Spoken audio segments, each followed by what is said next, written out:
riwayat dan perkembangan perguruan ilmu sejati Sukorejo Saradan Caruban Madiun dalam rangka hari ulang tahun ke-93 tanggal 13 Oktober 2018.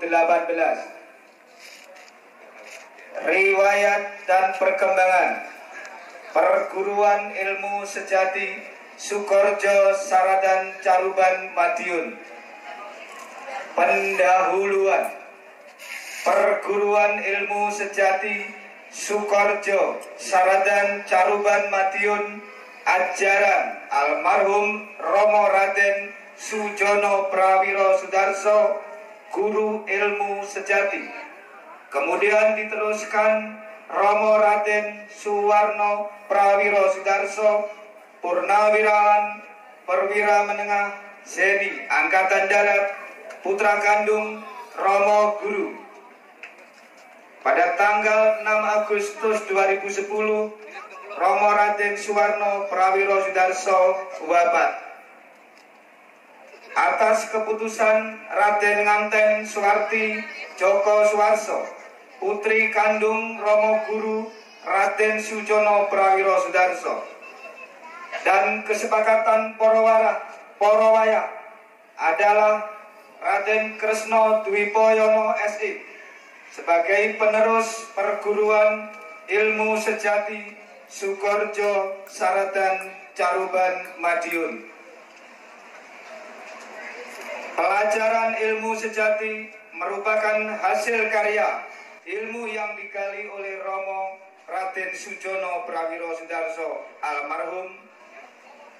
Riwayat perkembangan perguruan ilmu sejati Sukorejo Saradan Caruban Madiun tidak bisa dipisahkan dengan riwayat hidup Romo Guru ilmu sejati. Riwayat perguruan ini sengaja disusun agar murid-murid sendiri selain memperoleh ajaran ilmu, tetapi juga dapat memahami cikal bakal keberadaan perguruan ilmu sejati. Sedang untuk pemerintah dan masyarakat luas juga memahami keberadaannya, juga memahami jumlah murid. Itu bukan merupakan kekuatan ilmu sejati, tetapi sebagai informasi bahwa seberapa jauh perguruan ilmu sejati ikut membantu pemerintah membimbing masyarakat Indonesia untuk agar berperilaku berdasarkan ajaran budi luhur perguruan ilmu sejati, sehingga tidak menimbulkan penafsiran negatif. Perguruan ilmu sejati berdiri atas dasar pemberian izin dari pemerintah penjajah Belanda waktu itu berdasarkan Guru Ordonansi Stadsblad 1925 nomor 219 artikel 1 dan dapat tanda penerimaan nomor 2 tanggal 13 Oktober 1925. Sedang pada pemerintah kemerdekaan Republik Indonesia, perguruan ilmu sejati telah terdaftar ulang berdasarkan izin Kementerian Hukum dan HAM nomor AHU 0001.AH.01.07 tahun 2018 ditetapkan di Jakarta tanggal 19 Januari 2018. Riwayat tahun 1875 Romo Raden Sujono Prawiro Sudarso dilahirkan di Sumberumis Madiun, putra dari Raden Ngabai Kertokusumo Palang Babatan Balirjo Madiun. Waktu muda nama Raden Imam Sujono, pemberian nama dari Kiai Imam Muhadi Legundi Karangjati Ngawi. Silsilah keturunan turun ke-17 dari Prabu Brawijaya Raja Majapahit yang terakhir. turun ke-13 dari Ki Ageng Pemanahan Mataram, turun ke-11 dari Kanjeng Sinuwun Anyokrowati Mataram, turun ke-9 Raja Bima, turun ke-6 Kanjeng Pangeran Mangkunegoro Madiun. Tahun 1883, Romo Raden Sujono Prawiro Sudarso menerima pelajaran di Kiai Haji Samsudin Pedet Padangan Bojonegoro, sedang ajarannya dari Imam Subingi. Tahun 1893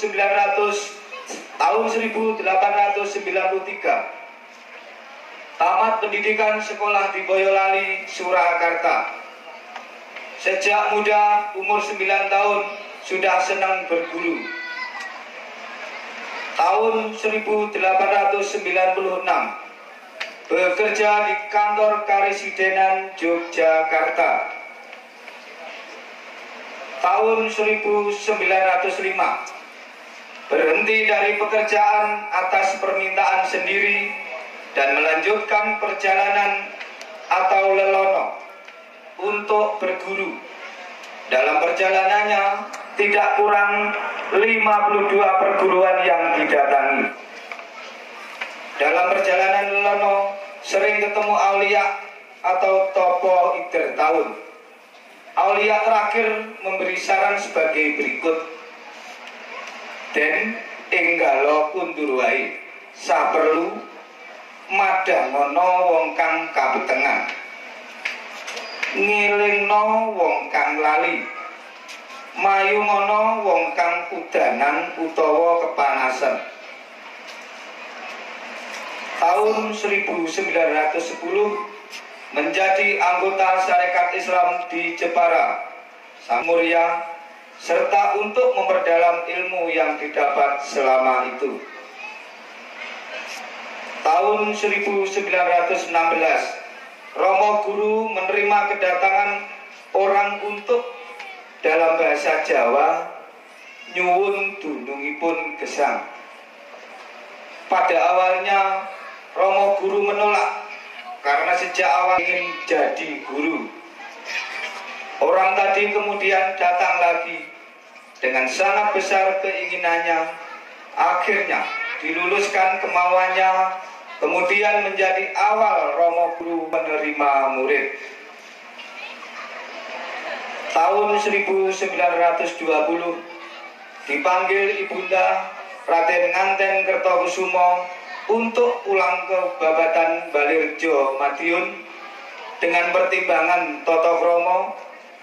Romo Guru rela meninggalkan kehidupan yang mapan di lereng Gunung Muria.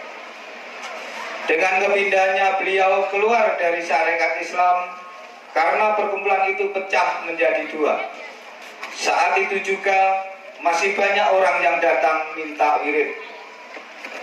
Memperhatikan perkembangan yang ada menimbulkan kecurigaan pemerintah penjajah Belanda. Akhirnya diputuskan Romo untuk pindah di Sukorejo, Saradan, Caruban, Madiun. Tahun 1925, perkembangan murid tetap pesat. Akhirnya ada laporan pada pemerintah penjajah.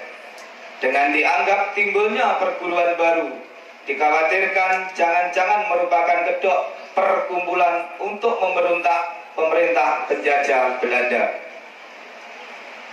Sehingga Romo Raden Sujono Prawiro Sudarso dipanggil Bupati Madiun.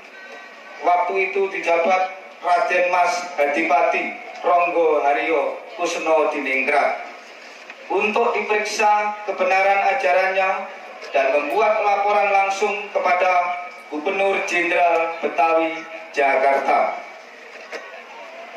Selanjutnya Bapak Bupati memantapkan Romo dengan beberapa pertanyaan. A. Apakah ajarannya tidak akan berubah? Dijawab tidak. B. Apa saja yang diajarkan? dijawab 1. Syahadat kalimah kalih. 2. Dikir tarik hanggelar siraing iman. 3. Surat penget pelajaran adat istiadat baik. C. Apakah nama perguruan? Romo saat itu belum dapat memberi jawaban dan akhirnya Bapak Bupati mengusulkan nama perguruan ilmu sejati dengan terjemahan ilmu artinya kawruh, sedang sejati artinya nyata. Selanjutnya jadi cikal bakal nama perguruan ilmu sejati. D. Kemudian Romo Guru diajak Bapak Bupati ke Kawadanan Caruban. Waktu itu dijabat oleh Bapak Jayeng Sumarto untuk memperoleh surat tanda penerimaan nomor 2 tanggal 13 Oktober 1925 menurut Guru Ordinansi 1925 Setat 11 1925 nomor 219 artikel 1 dan selanjutnya menjadi hari berdirinya perguruan ilmu sejati. Pemeriksaan dan perkembangannya. Sejak dari tahun 1925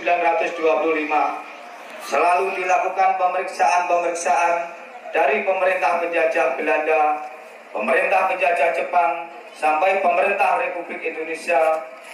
Hasil pemeriksaan dinyatakan baik dan pelajaran perguruan ilmu sejati dapat diteruskan.